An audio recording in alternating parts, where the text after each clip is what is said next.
Welcome back to the Self-Esteem and Confidence Mindset podcast with me, Johnny Pardo.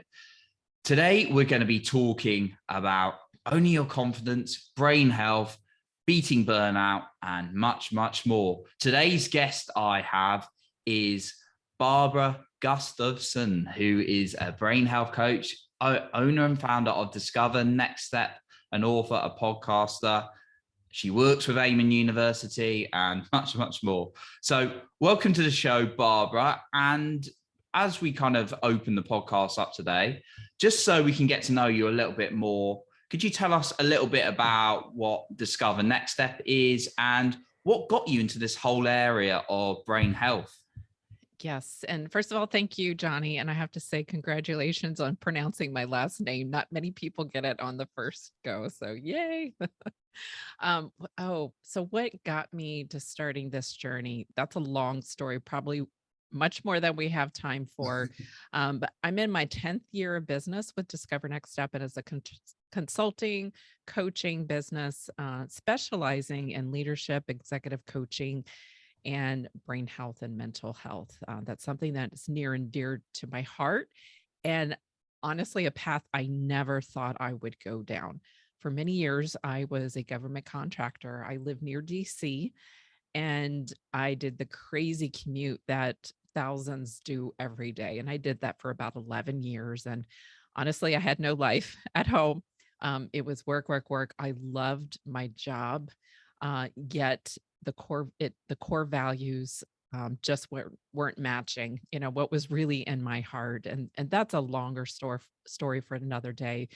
Thankfully, I had a chance to take a pause through my youngest son who was struggling in school, and he very, very smart, but just not doing well in the school. So I took off a year to homeschool him.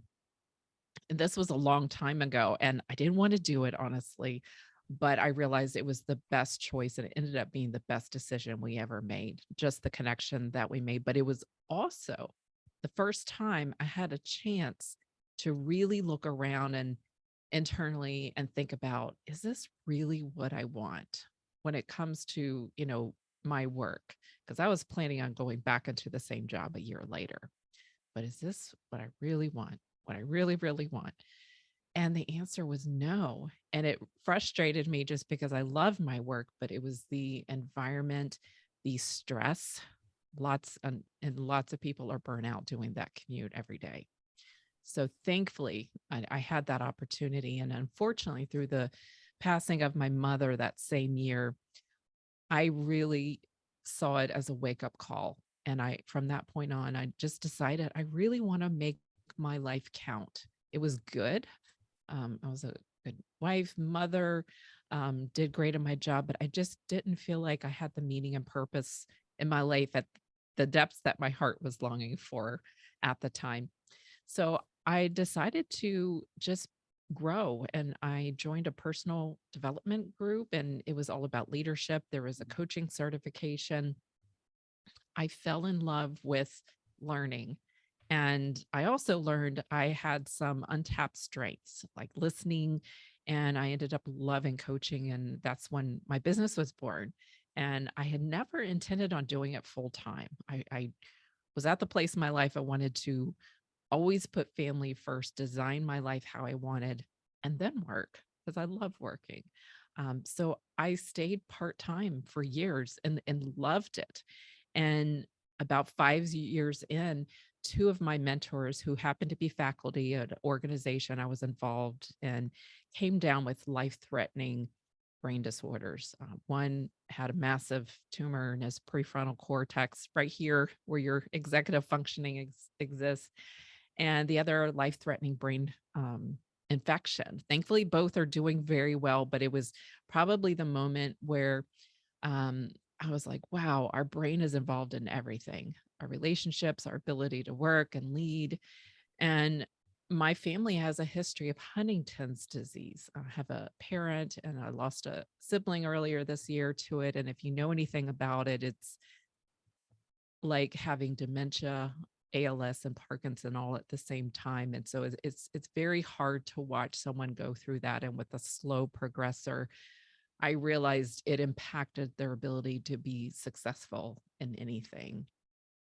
So I just decided to commit to first learning about my brain and what it looks like. I had a scan done by Amen Clinic, 2017, and for the first time, it explained why I struggled with anxiety and panic attacks. They saw some PTSD, 3 mild injuries, which explains so much, especially the difficulty with focusing on presentations, on, staying, having that attention, and also running a business. Is I have so many great ideas. So I was really able to learn about my brain, but also see myself more compassionately, but also transfer that onto my clients. Like I could give them or help them with developing a strategy. They could have a really good plan, but for some of them, they were still struggling. And it was a piece of the puzzle that I just found that fit beautifully with my clients. And it's just becoming into something again unexpected. And I'm so, so grateful to step into being also an advocate for those with mental and brain health challenges.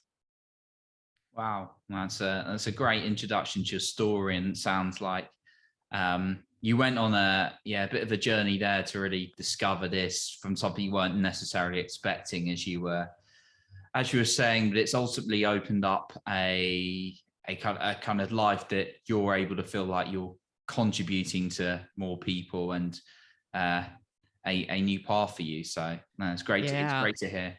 Thank you. And Johnny, I will tell you, just because you're all about confidence, and I love your confidence. I from the moment I met you, you could just feel the energy even through a screen, which I think is pretty cool these days. I remember as a young child just being afraid, Mm. and just being terrified. I didn't like people looking at me, and I I would just hide. And the funny thing was I was the tallest person in my class till about 10th grade when the guys started growing tall. But it was just really interesting when I look at how I lived my life, in fear. And I remember making this statement, and I never say never anymore. I will never speak in public. I will never get up and share in front of a class. It was literally the next Oh, thing, to death. So I find it pretty ironic that I have felt this calling in my life to step boldly, because I don't look at myself as someone formerly who, was bold, but I see it completely different now. And I just feel like for any personality, it doesn't matter what you do, what you've done, what your history is. It is not your destiny. We can change our path at any moment, but it takes tapping into. Sometimes it takes a lot of cleaning up. It's kind of messy sometimes when you go down that path of self discovery. You don't know what you're going to dig up. But at the same time, if we're willing, there is so much more below the surface than what we see ourselves right now. no, thanks for sharing your journey on that as well. And for me, like, it's something I had to work through, like those self-esteem. I had certain self-esteem challenges before, and I think sometimes people will see like you now maybe doing a presentation or sharing your message to the world, don't realize the work you've had to go through to put yourself to get to that stage. And there's many examples of that with people. So it's the fact that we can transform, that's a really, really good example there. So I love that. um what what I wanted to touch on a little bit before we go into, because I really want to discuss about burnout and looking after our brain effectively and some other topics, but I wanted to really talk about identifying what we want out of life, kind of leaning a little bit off your story for the person who may be very busy day to day, and everyone's claiming they're busy these days, let's be honest. And they're just a little bit stuck. They don't feel fulfilled. Maybe they feel a bit burnt out. They just don't feel good. Is there anything you would suggest to that kind of person who's just a bit stuck and doesn't know where they want to go in life? They don't know what their calling is. I Yeah, and I really believe, and I think the root of anything that we want, we and change our life. we have to really want it. Like we need to be hungry. Like we can casually say, hey, hey, I want this life, I want this job.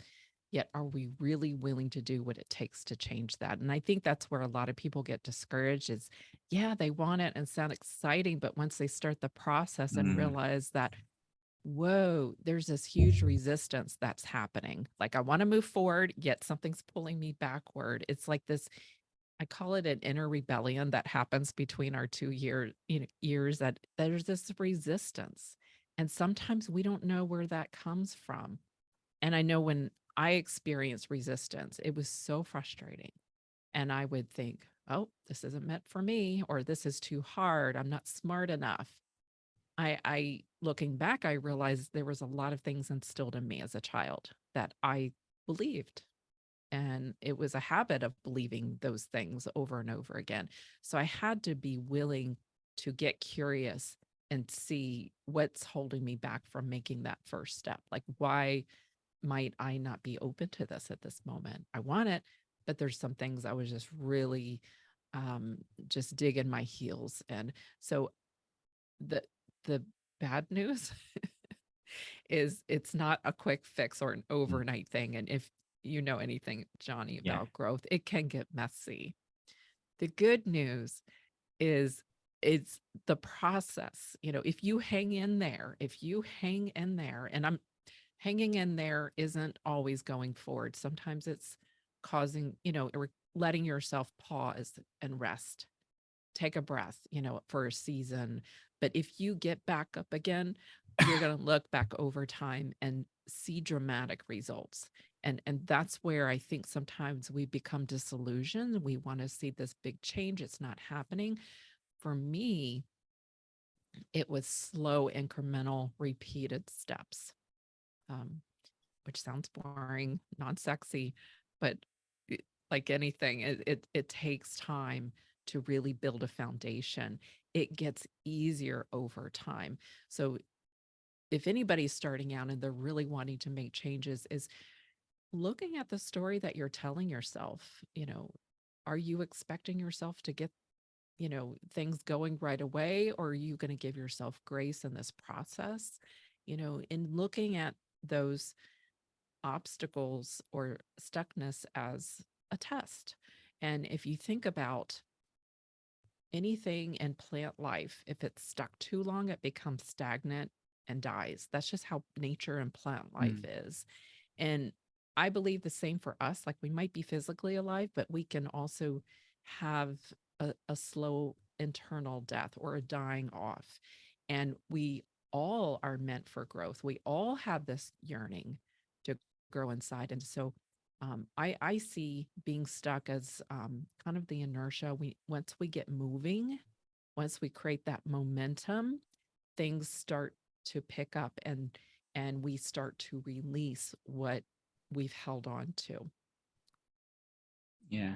I, I do like your points about growth is that process, and we we have to acknowledge it. I mean, sometimes it can be painful, like you said, or uncomfortable. But yeah, like we're not meant for staying still. So and also it fits in nicely with what I'm reading. I always reading Think and Grow Rich, and it's all about that burning desire. So always feeding Yeah. in why what you have to really want it. So that was one of the first things I picked up on what you said as well there. So yeah, some great pointers there. In terms of, I want to touch on burnout a little bit now, and you know, like some of maybe the key patterns you see for burnout happening now. Maybe some of the obvious ones that people point out as like, oh, you're overworking. Maybe when you're working like 18-hour days, those kind of things. But also, I wanted to kind of see your view on perhaps how brain health links to this, and perhaps how not looking after our brain can be one of the factors for leading to burnout. So, kind of any of the key patterns you see leading to burnout. Absolutely. And I actually love this topic. In fact, I'm in graduate school right now, and one of my very first real research projects was to research burnout in the workplace, resiliency, and how to restore career passion. And I was able to pick that topic. It had to be approved. But the reason why I picked it was I've been at a place at burnout more than once. And it's just been one of those things that I'm determined to grow through. I'm getting through it. And I finally have found my path of doing it, but I'm also able to help, especially I'm thinking of the helpers in our communities, those parents who are caring for, they have a teenager, which is crazy enough, but they also might be caring for someone who has a physical, emotional, intellectual disorder and that they're struggling with burnout, or a teacher who has students and, just how much stress that they're under. Health professionals, first responders, veterans, everyone is susceptible to burnout, but I'm in particularly concerned about the helpers and supporters because if they're experiencing burnout the level they are right now, we're in a lot of trouble. So when I was researching, um, it really did validate how much it impacts our brain, our whole nervous system. The brain is part of that, and so if you think about the nervous system, we all have a window of tolerance. We can tolerate a lot of things. For think about our day-to-day activities. We have a tolerance for people, things that require extra attention. And normally we can take on those situations that require us when our resilience is high. But when our window of tolerance is lessened or low, our ability to self regulate and adjust to anything around us becomes impaired. And typically, we have in a healthy nervous system state, we have that healthy ebb and flow that it operates from. But sometimes we can become so dysregulated that our nervous system can get stuck and hyper arousal state, or sometimes it can get stuck at the bottom, kind of an imploding. I call it limbic hijacking.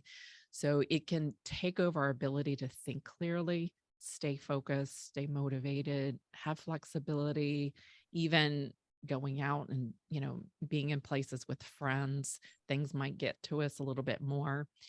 And during a chronic stress response, our brain up here, especially the prefrontal cortex, our brain supervisor that's responsible for controlling those impulses and making decisions, staying focused, can drop off. It can go offline, and our limbic system can take over. And so, our limbic system, think of that as being responsible for our emotional stability. And that's connected to our nervous system. And, it can take over and it can trigger that fight and flight or that faint and freeze that we sometimes feel. And in some work that I'm doing with our first responders, veterans in our area using equine as a horse program, we teach them how to retrain their nervous system. And these are people that are impacted by PTSD, and they're on high alert more than most of us. And they typically have less capacity to be in new environments without having that impact. So they're basically in sometimes an emotional survival. So when you think about burnout in the brain, it's a real thing, and it affects all areas. Like there's research showing that it affects our physical, spiritual, emotional well-being, and it's been tied to 45 different symptoms, physical symptoms, which I find it mind-blowing. 45, I didn't know that. That is a lot. It's interesting. I've been doing a lot of breath work recently, like really upping it. And I find that's been a really effective way for me to kind of release maybe some stored away certain things I found in my body. And yeah, that's been really beneficial, even if it can be quite hard sometimes to do. So wow, 45, that's Yeah, and don't ever estimate the power of a breath and correct breathing. What you're yeah. doing, it's adding blood flow, it's calming the nervous system, it's communicating that you're safe. It's all right. And it is Mm. through tools like that that are really important for us to use. One of the tools that we use for first responders is the heart math breathing. I don't know if you're familiar with heart Yeah. math. Yeah. And it just the whole idea that our heart communicates to our brain, and we can create a better communication within our nervous system, for it to understand what's going on, and for us to include, have our mind, our brain, and our heart partner together would be a beautiful thing. Mm. So for someone who's, yeah, I'm glad you touched on the on the breath as well. I just thought I'd mention it. For me, it's personally really, really worked. And learning from someone, we fortunately we live in a world where we can learn from experts like very quickly. Obviously various levels of programs can be different investments in time and money, but we've got quite a lot of things accessible. So fortunately, being able to find some quite good experts on the topic, and yeah, definitely something I'll chip in there with. If someone is at that stage of, or maybe they've heard this, they've realized, oh, perhaps I'm a bit burnt out right now, or they're starting to get near it. What would be maybe a couple of first steps we could suggest to them? Obviously, there may be a few, there's going to be a few more, but perhaps just at the beginning when they're recognizing it or getting close to it. Yeah. So one of my when I'm talking to a group about burnout, and I call it beating the burnout blues. And I imagine country singer playing his guitar, about the burnout blues. One of the things I share that using techniques, or trying to find what helps when you're burnout is harder than when you plan ahead. So the idea of deciding in advance, how you will address stress, address burnout really helps, Mm, because often when you're in burnout, it is very difficult to do an easy thing. It just mm, is. It's hard to explain unless you've been there. It's difficult to make a decision. Sometimes the easiest decisions. It's difficult to get out of bed some days. It's difficult to switch from project to project that you're working on. It's difficult to have a conversation. So hopefully these steps that I use will be easy enough, and anyone listening, just go with one thing and start with it, see how it goes. But a technique that I use at Amen Clinic, and Dr. Amen, he has wonderful techniques, is the HALT method, HALT. And this stands for hungry, angry, lonely, or tired. So think of hungry, you could be experiencing low blood sugar. If you're angry, you're having a negative thought. If you're lonely, you're feeling socially disconnected. And if you're tired, probably haven't had much sleep or haven't had quality sleep. So the idea is don't get too hungry, angry, lonely, or tired. And if you are in one of those states, because, we're humans, life happens, that's not the best time to make a decision when you're in one of those. That's not the best time to have a conversation, or, tell your spouse or partner, the thing that annoyed you. Wait till you get to a place where you're not, hangry, lonely, or tired. And and for me, that was something simple to do, because I can picture that. It's easy to remember, and to really know the signs of when I'm hungry, angry, lonely, or tired, just because there's certain behaviors we all do or not do in those states. And I think of I just use the green, yellow, red zone method. Like, green for me is when I'm feeling really good. I'm in a place I feel free, I feel confident, I feel energized, I'm getting a lot done. I'm just really, whipping the day away. Yellow is when I could start feel my energy, drop a little bit. It's harder for me to think through something. I could be spending several hours on a project, not getting much done. I'm a little bit more irritable or silent. I tend to kind of go quiet. Red zone is I have got to get away to get my head okay. You don't want to talk to me right now. I just need to process what's just happened. I need to get my sleep. And so knowing your behaviors, how you're showing up, is really good feedback for yourself, because you can know what to do not to get to a yellow or red zone, or you can know what to do when you get to that, if that makes sense.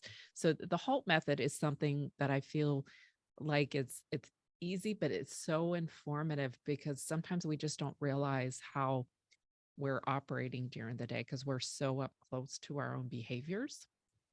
This gives us a chance to step back and see how we're showing up. Mm. And another thing that, and I know you're really good about this, and as a coach, we're so in tune with our clients, and we realize that, you know, we have the ability to ask them questions so they can get the answers that they need for us. And so for us, and you're a helper too, you're helping people, is when we're starting to feel that stress, start questioning your thoughts. Because there's times where without even realizing it, we have been latching onto a negative thought. And now I don't believe that we need to get rid of all our negative thoughts. That would take more than several lifetimes, but focus on the ones that you feel are getting you stuck, and just really start to question that, because often our thoughts are telling us flat out lies, but we've bought into it some way. And we know we bought into it when we start feeling bad. Like when we immediately think of a thought, it releases the wrong dosage of the chemicals in our brain. And so there's signs, our body speaks to us in different ways, not just in our thoughts. So really questioning and getting curious about it. And that automatic negative thoughts, the ants exercise you're familiar with. And for those that aren't, it's basically think about a thought that has infested your mind, and or one that you've thought often, and question it. And so for me, a thought might be, oh, it's so chaotic right now. I just don't know how I'm going to get everything done. And it might be true. There might be evidence of that, but there's also some misbeliefs tied to that. So the idea is I can question it if it's true, or if it's absolutely true. And how do I feel when I think the thought that everything's chaotic, I'll never get anything done? Well, I feel pretty chaotic. I feel kind of powerless. Like there's nothing, no matter what I do, it'll be crazy. I feel, sad. Like I don't want to work that way. I want to be present with everybody that I'm working with. And then who am I without the thought? Everything's chaotic. I feel energized. I feel like I have choices and I choose to do this. And I am clear when I need to pause and be still for a moment, and then to turn that thought around. I choose life on my terms. I'm a big fan of positive thinking, but I also know my brain. Sometimes it doesn't believe a positive thought. So I Yes. have to sweet talk a little bit. Sometimes I throw in just a little reality with a positive twist, and I'm good. So it's really questioning, and that takes practice. And I would say the third thing, because you're right, there's other things, but just the idea that small is okay. Tiny micro steps sometimes is the best thing. And I am a true believer that there's a saying, the all is in the small. I don't know who said it, but it was so good because that really helped my brain. I've not heard it. I like it though. Yeah, because I would discount little tiny steps. I would tell myself, "Oh, you need to be further along. Look at that person. They're really doing well. They have so many podcast episodes." Talk about you. No, but just how we get in that comparison. We think we need to always do big things to be doing well. I don't buy into that anymore. I just feel like the go big, go home, that's great. And sometimes we can make big steps, but that's not where I want my growth to be. I want it to be from a place of not fleeting, but really invested in the process. And so just looking at, Seth Godin, I don't know if you're familiar with him. He wrote some really good marketing books. He wrote a book, Small is the New Big, I believe. And it really changed just my whole approach of even getting my message out. Like I really want to help a huge number of people, but I don't have to reach the masses. I can even reach a small group who has connections with big influencers. And I love that we can choose our own process. We can pave our own way. And for me, I find great joy and great pride in sometimes being a turtle. And I don't know if you're familiar with the tortoise and the hare, the story of Yeah. the rabbit. Okay. So I'm the classic turtle. I look at myself that way. I sometimes go really slow, but I'm also very steady. And sometimes I'm moving faster, but I'm okay with the pace I go because I'm very determined. I'm very passionate to get there. And what I've found is when you allow yourself to go slower, there is so much more along our journey that we would have missed if we were to rush the process. Mm. Yeah, absolutely. I love what you said about the small steps as well. That's something Joseph McClendon, obviously partner with Ah, Dr. Amen, talks about all the time. It's constantly he goes for us on about patting yourself on the back for like these small little things, which I found is really, really effective. And most people don't do it. It's like the smallest little mistake. It's like getting on our own backs and really having a go, but not the other way around as it should be. yes. And there's one other thing I will tell you. I started taking these small micro breaks during my day, like Mm. little tiny breaks. And what I found also in my research is there's something you may have heard the circadian rhythm. Our bodies have this natural clock and it ties in with the organs in our body, but there's something called an ultradian rhythm. And it's a cycle that happens in our brain in the day and night. And so our brain resets every 90 minutes and it sends a signal for us to take a break. And so what we often do when we feel like think of the afternoon slump, when we start feeling tired and fatigued, we usually go to caffeine, or, push harder or work harder.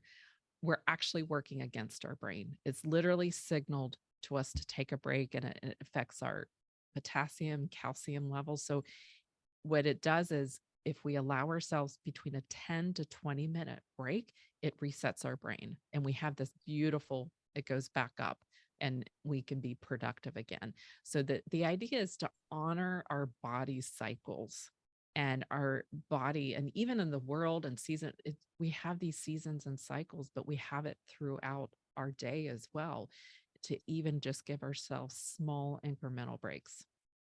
Oh wow, that's a really powerful little tip, which I think the majority of people I personally know, particularly in the entrepreneur world, probably don't follow to those guidelines, including myself, all the time anyway. So that's a really useful little hack that's just like being more self-aware.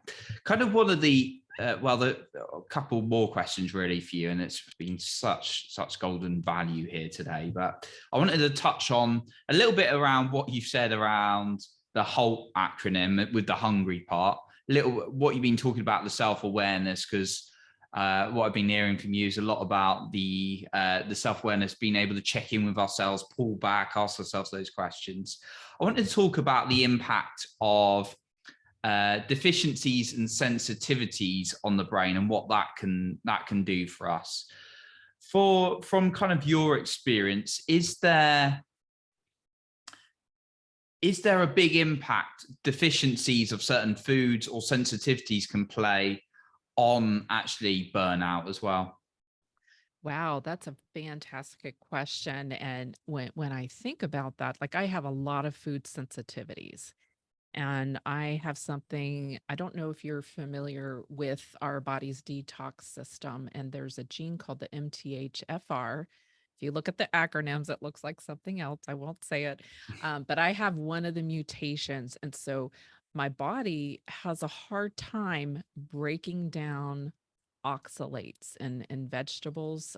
Like if you look at certain vegetables, it has a level of oxalates. And so my body has a hard time breaking that down. And it's a part of a plant that, from my understanding, is it builds up a resistance against pest and disease for that plant.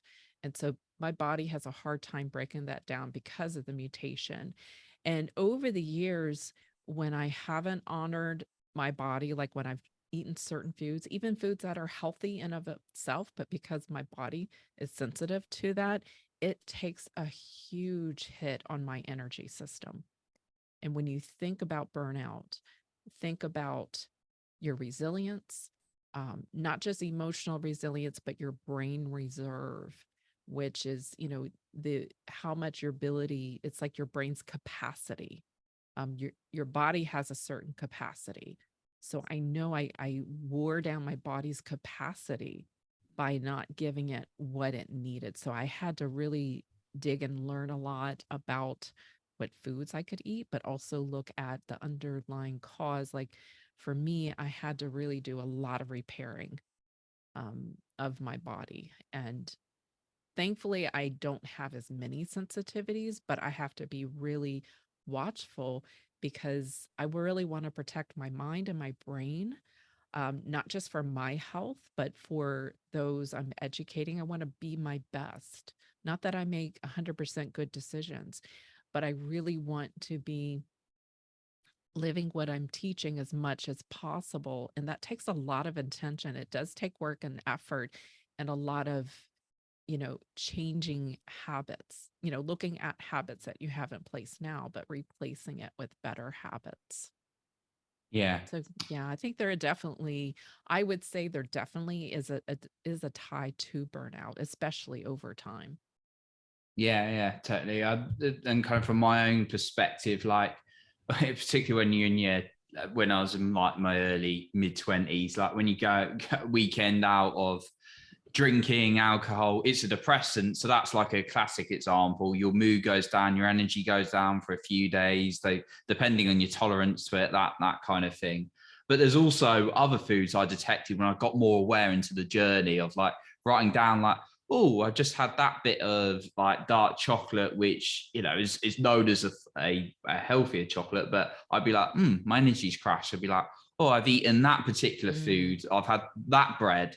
Oh, my energy's not as good. I'm feeling there's something a bit off here. So I started to detect that for myself, and also as someone who follows a vegan diet, I was very over the moon when I saw Dr. Amen brought out some omega-3 vegan I tablets. remember I was that. like, Yay. but yeah, it's when I realized I wasn't having as much omega-3, and I do put that in my diet, for example, it was like I wasn't my things like my concentration, my mood had changed a little bit when it just wasn't there. Adding it in, I'm like, okay, right, okay, I notice a difference now. So yeah, that's why I wanted to touch on that question. Yeah, and I think that's really important. And what you've done, you're really in tune with everything. And you can typically, like for me, it takes about 20 minutes for me to react to something, whether I just crash completely or just the brain fog sets in.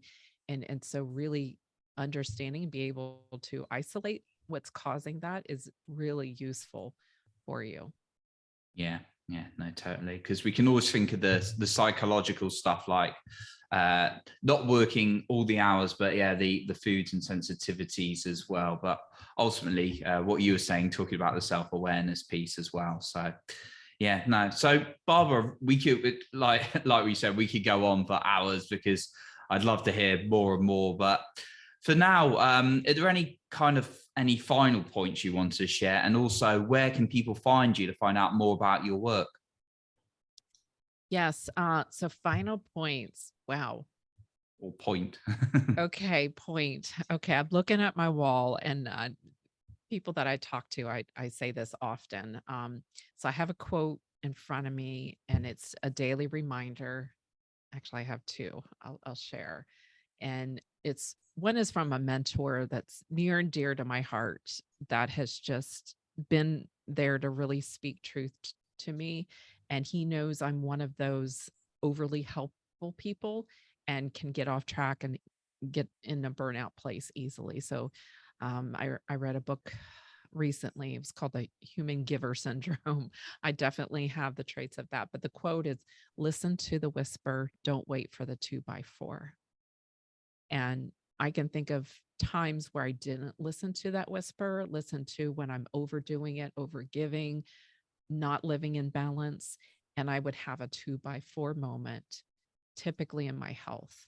So listen to the whisper, don't wait for the 2x4. And the last one is let that bleep go. And for me, it's been about any time I want to create change or take on something new, I have to release something. And that's probably going to be a lifetime Love it. journey for me, but it has never steered me wrong.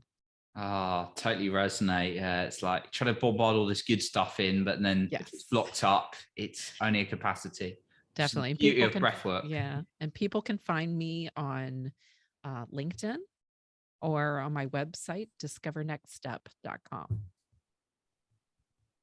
Awesome. We'll be sure to link those up in the show notes. So once again, Barbara, a massive thank you for coming on the show today.